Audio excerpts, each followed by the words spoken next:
What's going on, everyone? Farmer Z here. Thanks for joining again at Mercury Farms. Let's go over the agenda for today. So I got a bit of a disaster on my hands, really. I'm really not sure what happened when we were mowing this grass, but it did not dry, and has, as a result, we've lost some of it. It's decomposed. Because we just had wet grass. When you're playing with seasons, wet grass decomposes, and that's where we're at. So in efforts to salvage what's left of this grass, we are going to have to break down and buy a tedder so we can turn it into hay and hopefully get some of it baled. And we'll have to keep buying hay, I think, to feed the horses, maybe until we get our next cut on the grass. So lesson learned. We're going to have to keep buying hay for a little bit, and hopefully next time we cut the grass, I'll be able to get a gauge for whether or not we've got enough grass here to bale and make enough hay to sustain or not. So time will tell on that. Stick around and we'll see. Aside from that,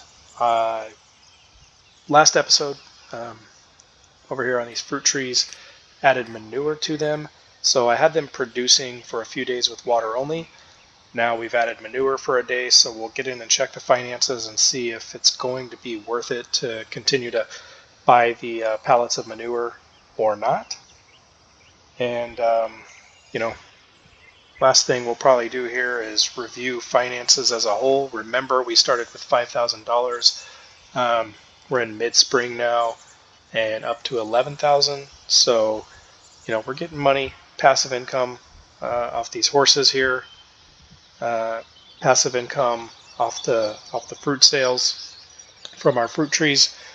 So slowly but surely we're increasing the bank balance a little bit. So we'll look at the finances, see how we're doing, and try to figure out what the next kind of profit strategy and or growth step for the homestead is going to be to kickstart even more profits.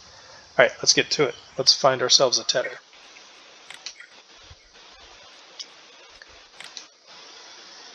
So I downloaded this mod, the H&S Hay Tedder. I think we're going to go for it. We're going to buy it used secondhand. It's small. It'll be perfect for the tight quarters that we have at the homestead here. Help us get around. And let's see if the grand plan works here to salvage what's left of this wet grass. Fingers crossed.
All right, so here we are. It's the sound of disappointment in my voice. We ended up with 15 600-liter grass bales, and it was an interesting process. The baler is, well, one, it's not the easiest to maneuver, and it makes it even worse with the space being so small. Two, I have no clue. I mean, this thing's wild. I have no clue why, when it discharges a bale, it just flings it 30 feet up into the air, and the bales just go everywhere. So we had to get those moved out of our way. And three, they're grass bales. So the problem with turning this grass into hay, I wasn't able to solve. So leave me a comment if you know what my problem is here. I've never really experienced this playing on seasons. Typically the grass dries on its own, but even with a tedder here, I couldn't get it to turn from grass to hay. So maybe it was just my mistake for cutting the grass in the rain. I could have sworn I've done that in the past, and it still dried. So leave a comment on that if you know where my fatal flaw was. But this go-around was probably more trouble than it was worth in terms of cutting and baling the grass. So I'm not sure at all, really, if I'll continue to do that. My thought process was this: we have limited resources. We started with $5,000. We started with a small space. My only resources were a little bit of space, a little bit of grass, and time, right? So with that in mind, I thought we'll use some of our space to generate passive income with the horse stables.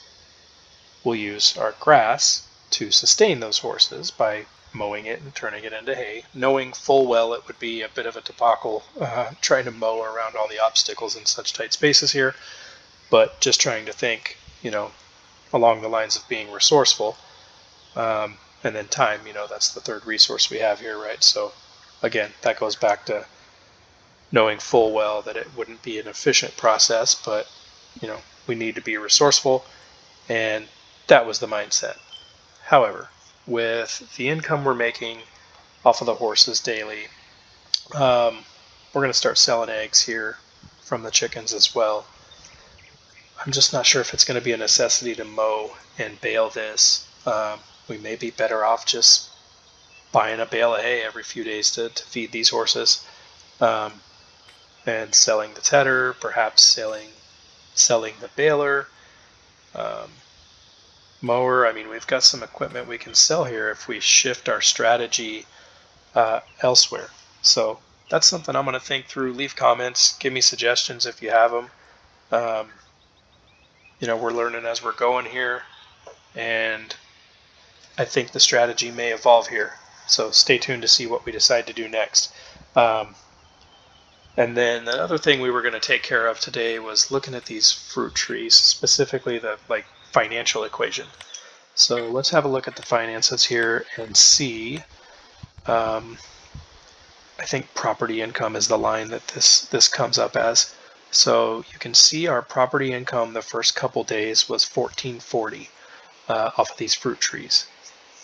It does seem as though the addition of manure increased the profits from these fruit trees a fair amount, right? We went up to $1,800 the day I added them, and then $2,400 the first full day that they had manure on them.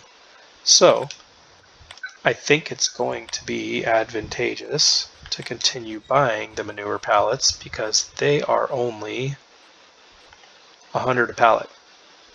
So at $100 extra bucks, probably every day-ish, that's still worth it, because we were, how much more did we make? It was well more than 100. Yeah, we were almost twice as much, from $14.40 all the way up to $2,400 with the full manure. So it's going to be well worth it to load up on pallets, have those stocked and stored in the shop so that we can keep the manure and the water full on these fruit trees. So if you use this mod yourself, I would highly suggest making sure you not only use water but also manure to increase the output of the fruit trees. And then while we're poking around in finances here, this is probably the last thing we'll do for today. And then again, regroup strategically to figure out what our next steps are going to be on the homestead here for profits. But I've got some ideas in mind. So I'll share them with you now, leave a bit of a cliffhanger here. We'll pick it up on the next episode and finalize some of these thought processes in terms of the strategy as we move forward. But as I'm looking at what we're making on a daily basis versus expenditures, the expenditures are next to nothing. We only have vehicle running costs, animal upkeep, and property maintenance. So that's only a few $100s a day. We are in the green typically, right? I had some spends today. I went and bought the tedder, so obviously I'm negative. But if you look at Friday as a reference, that was kind of a normal day where I didn't really spend anything, and our expenditures are there in the red, and profits are property income 2,400. That was the fruit trees when we had full water and manure added, and then the livery stable income, so the income we're generating from the horses. You'll see day after day that's increasing. That's going to continue to increase a little bit as the horse health and fitness goes up. So as we continue to care for them, as we do a good job of that, the money that we make increases in proportion to the horse's overall health.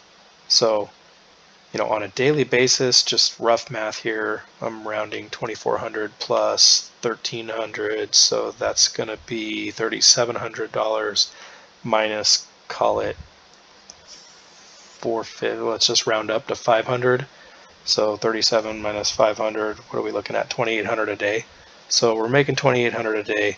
I think I've got a tentative idea for what I want to put on the farm next, and it's another, because we're small, because we're trying to kind of accelerate the profits here, and so that we can eventually grow into something bigger, maybe buy a field on this map and expand our operation. I'm looking for something that's going to generate more passive income, much like the fruit trees that we have on our property, much like the eggs and the horses, or the chickens and the horses. The chickens produce eggs, so that's where the profit's at. Anyways, looking for something to produce more passive income, and I really think I want to save up for this. It's not going to let me show it to you. I think I want to save up for a greenhouse. So I've got the Global Company tomato greenhouse. I think if we added tomato production to the fruit trees, the eggs, and the income we're making off of the horses there, we can really start to kind of accelerate the profits and save up to buy a nearby field on the map. So if I expand the map in the bottom left, 25 is near us, 27 is near us, just somewhere that in the general vicinity or area. Then we can get some sort of crop going, or maybe even just plant grass there so that we can really produce hay for the horses and be a little bit more sustainable, rather than having to buy bales of hay and erode our profits a little bit by spending that money to feed them. So I think that's what we're going to do next. I think that's what we're going to be working toward on the next few episodes here. Please keep coming back and watching. Excited to see how it unfolds. We're learning as we go. This was a big fail. It happens. I'm sure it's happened to all of you on your maps and in your save games. So when you're messing with new mods, trying new ideas out, some are bound to fail. And we found a fail today. So we'll pivot, we'll change strategies, we'll be better for it. Thanks for tuning in today. Farmer Z out.